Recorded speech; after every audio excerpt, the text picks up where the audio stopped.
So, we're not going to do a tractor video today, tubers. We're, well, I say we're slow at work. I got to sharpen the blades on that bad boy later.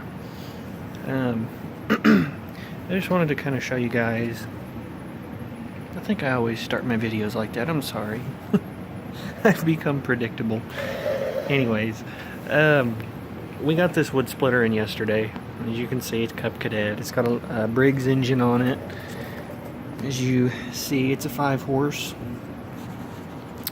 Really simple engine. I mean, they normally run pretty good. The carbs aren't hard to clean on them. Easy to rebuild, easy to clean tanks.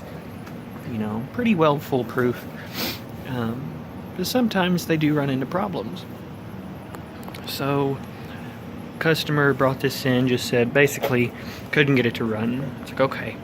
So I ran my spark test. Spark test felt good, but while I was pulling it over, you know, hardly any compression. Obviously now it doesn't because I got the head off.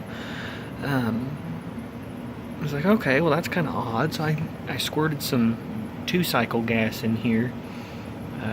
Now we use 2-cycle because it won't readily usually detonate and go back out the intake. I've done that before.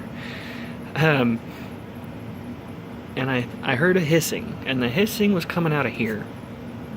And I was like, well, that's not good. And it was barely trying to pop and fire. I was like, all right, it's got to be a blown head gasket. So we pulled off, I pulled off the head gasket and looked it over.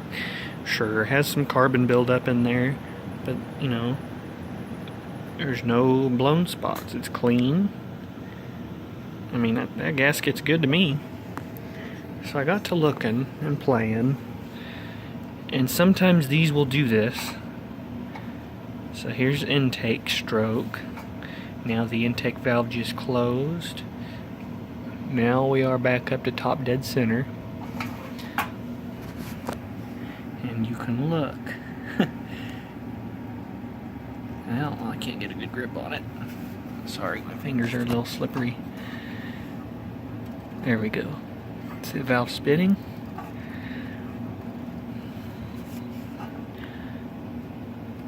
The exhaust one's really bad. Can't get a good grip on it. Anyways, they're moving. And they're not supposed to do that. So what that means is these valves are worn. Their seats have worn. I probably won't be able to show you. And the seats still look a little bit shiny. So you would think they were seating okay. Can't really see it. So what that means is he needs a valve job. Now a lot of people don't normally go for this, but this is a pretty expensive log splitter, and it's really not worth replacing the whole engine over because the cylinder's in excellent shape. There's not, well, I can feel a little bit of a lip down here on this side, none over here though, so it's got perhaps a little bit of wear on it,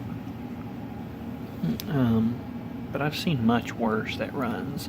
These Briggs and Strattons don't need a whole hell of a lot of compression to run. So I've already wrote up a note on it saying he basically needs a valve job. I'm going to have to go in, and what this entails is pulling off the carburetor gas tank, getting down to the valve cover, which is usually right underneath here. Matter of fact, I think that breather goes into it. Use a valve spring compressor, get your valves out, pull them out, and then you take them to a grinder, and on the stem, the very back end of the stem, you'll grind just a little itty bitty off. Clean them up, pop them back in, pop everything back in, use a feeler gauge, and we're looking for about 6 to 7 thousandths clearance, which ought to seal them, and that's normally what we set all of our Briggs valves at. See, you're supposed to be able to rotate them now whenever it's up. And then what I'll do is I will pull them back out, use a little bit of valve lapping compound, and lap the valves back in just to clean that seat up and make sure it's going to seal. And then after that, he'll be good to go. That is assuming his carburetor is okay. I think he said it sat all last year, and so I may have to get into the carburetor and clean it and put a new diaphragm in it, but it is what it is. It's normally what happens on log splitters and tillers because they sit all year long before you need them. So I told him to. I went ahead and said he could probably use an oil change. His oil was pretty black, which is in that plug down there. Can't really do anything with the splitter itself. As long as it's going back and forth, it's out of my hands. So anyways, if this was a normal push mower engine, a lot of people would be like, screw it, I'm just going to go buy a new one. This thing's like 10 years old already. But this engine, I mean, it's in good enough shape to run. I'm not saying it's not worth replacing, but there's no point in replacing it. It's cheaper to go ahead and fix it. So anyways, I have yet to hear back from the customer. I just turned the ticket in on it. So yeah. Anyways, I thought you guys might like a break from my tractor videos. I know I've been posting a lot of them lately. Just to show you, this is my day-to-day bread and butter job. So, yeah, thanks guys.